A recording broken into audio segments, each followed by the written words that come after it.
Ever since the release of Halo 3, customization has been a huge part of Halo. What made Halo's customization so great were three things: the designs themselves, the options, and the grind to earn them. From Halo 3 up until Halo 4, the games had a huge emphasis on customization and their unlock system, perhaps the most notable system being of Halo Reach, which used a credit system for unlock and added attachments for the armors themselves. However, in the most recent FPS Halo, the unlock system and arguably the armors themselves were completely ruined. If you didn't know, Halo 5 introduced the Rec system, in which players open packs to receive armors and weapons, all of which are RNG. What makes it even worse are the armors. On surface, having the most armor sets in any Halo game seems great, but that's until you realize that most of these are just variants with different paint jobs. But even the helmets that aren't variants are not great designs, especially for a Halo game. Though there are a considerable amount of exceptions, most of the armors are over-designed and not very fitting in the Halo aesthetic.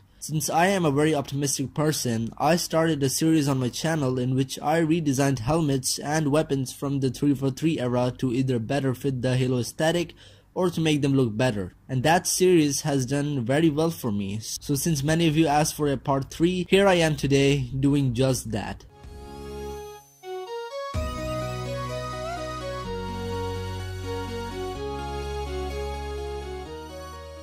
Okay, fine, I messed up War Master, you don't need to rub it in my face, I'll fix it. So, in the last episode, I redesigned War Master. I wanted to make the skull on the helmet look more visible, so I made the huge mistake of making the forehead bigger. So, to fix it, I went back to square one. Many of you suggested that the problem with the helmet is not the visor, but rather the rest of the helmet. So what I did was I added some attachments to the jaw of the helmet to make it look a bit bigger, hence more intimidating. Next thing I did was I changed the top of the helmet so it isn't flushed with the visor. Another thing that I discovered, which makes me feel really stupid, is that to make the skull more visible, all you had to do was change the color of the visor. Yes, I'm stupid and I'll probably cry myself to sleep tonight. So, there it is, War Master 3.0.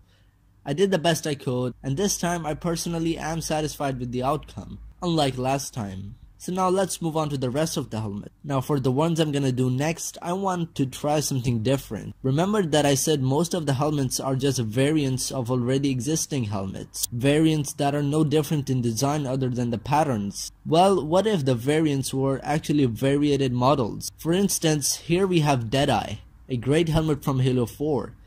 What if it had a variant which didn't just have a different pattern, but rather it looked like this? I added vents to the mouthpiece, which kind of reminds me of Batman for some reason, so I also added in the ears. This is what I'd call a variant.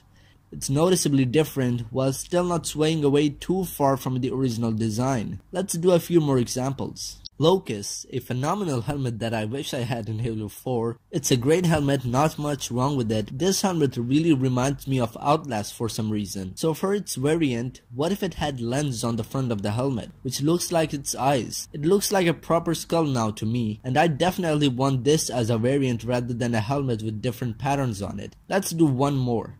Warrior, another great helmet from Halo 4.